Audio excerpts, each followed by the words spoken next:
नमस्कार विद्यार्थ्यांनो, आज आपण इयत्ता 7वी स्वाध्याय पाठ क्रमांक 6 थोरांची ओळख ह्या पाठाचा आपण स्वाध्याय बघणार आहोत. तर ते कोण होते बघा, महान क्रांतिकारक व आंतरराष्ट्रीय कृषी तज्ञ. प्रश्न पहिला, खालील विधाने सत्य की असत्य ते लिहा. अ आहे, तात्या आजोबांच्या मांडीवर बसून भाऊ स्वातंत्र्य लढ्याविषयीच्या कथा ऐकत असत. उत्तर सत्य. आ, भाऊंचं मन वळवण्यात वडिलांना यश आलं. उत्तर असत्य. ई आहे, लोकमान्य टिळकांनी भाऊंना परदेशी जाऊन शिकून परतण्याचा सल्ला दिला. उत्तर सत्य. भाऊंनी गहू, मका, तूर आणि चवळी यांचे वाण तयार केले. उत्तर सत्य. दुसरा, खालील आकृती पूर्ण करा. भाऊ खेडोपाडी जाऊन या विषयांवर भाषण देत. स्वदेशी चळवळ, भारतीय इतिहास, भारतीय स्वातंत्र्य. प्रश्न तिसरा, कंसातील योग्य पर्याय शोधून रिकाम्या जागा भरा.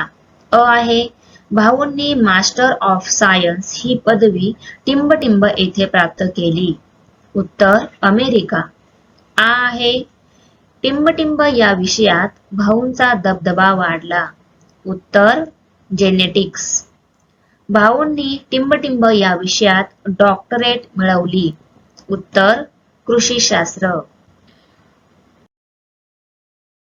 प्रश्न चौथा, मक्यापासून कोणकोणते पदार्थ तयार केले जातात त्यांची यादी तयार करा. उत्तर मक्यापासून तयार होणारे पदार्थ. एक आहे पॉपकॉर्न म्हणजे लाह्या, रोटी किंवा भाकरी, तेल, भाजी. चर्चा करूया.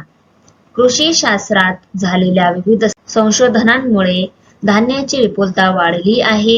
या विषयावर वर्गात चर्चा करा. उत्तर कृषी शास्त्रात झालेल्या विविध संशोधनांमुळे संकरित बियाणांचा शोध लागला, ज्यामुळे पिकांवर जास्त आजार पडत नाहीत, आळी लागत नाही व भरघोस पीक येते. त्यामुळे उत्पन्न वाढते व धान्याची विपुलता वाढते. याचाच अर्थ कृषी शास्त्रात झालेल्या विविध संशोधनांमुळे धान्याची विपुलता वाढली आहे. तुम्ही काय कराल? तुम्ही सहलीसाठी गडावर गेला आहात. तेथील परिसर फिरताना तुम्हाला पाण्याच्या बाटल्या व कचरा दिसत आहे. उत्तर आम्ही परिसरात पडलेल्या पाण्याच्या बाटल्या व कचरा एखाद्या पिशवीत जमा करू आणि योग्य जागी नेऊन ठेवू. त्या परिसरात स्वच्छता ठेवण्याविषयीचे फलक लावू, कचरा पेट्या ठेवू, तसेच तेथील व्यवस्थापन समितीशी स्वच्छता व शिस्त पालनासंबंधी चर्चा करू. खाली दिलेला तक्ता पूर्ण करा. इथं वाक्य आहे, क्रियापद, क्रियाविशेषण आणि क्रियाविशेषणाचा प्रकार आपल्याला इथे लिहायचा आहे. पहिलं वाक्य आहे, काल तो मुंबईला गेला. यामधील क्रियापद कुठला आहे? गेला. क्रियाविशेषण काल. कोणत्या क्रियाविशेषणाचा प्रकार आहे? कालवाचक क्रियाविशेषण. दुसरं वाक्य आहे, तो भरभर जेवतो. क्रियापद आहे जेवतो, क्रियाविशेषण आहे भरभर आणि क्रियाविशेषणाचा प्रकार रीतिवाचक. तिसरं वाक्य आहे, इथे शहाळी मिळतात. यामधील क्रियापद आहे मिळतात, क्रियाविशेषण आहे इथे, क्रियाविशेषणाचा प्रकार आहे स्थलवाचक. 4 नंबर वाक्य आहे, मी तो धडा 2दा वाचला. क्रियापद आहे वाचला, क्रियाविशेषण आहे 2दा, क्रियाविशेषणाचा प्रकार आहे संख्यावाचक. खालील वाक्यांत कंसातील योग्य रीतिवाचक क्रियाविशेषण अव्यय लिहा. अ आहे माझ्या डोळ्यांतून टिंबटिंब आसवे गळू लागली. तर टपटप. आ मी आईच्या गळ्यात पडून टिंबटिंब रडलो. उत्तर आहे ढसाढसा.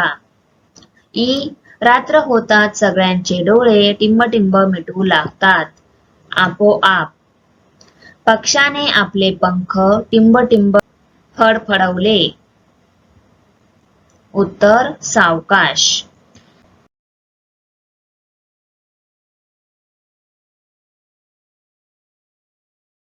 तुम्हाला व्हिडिओ आवडली असेल तर आमच्या चॅनलला सबस्क्राईब करा, बेल आयकॉन प्रेस करा, लाईक करा, कमेंट करा, शेअर करा. तर भेटूया पुढच्या व्हिडिओमध्ये. बाय.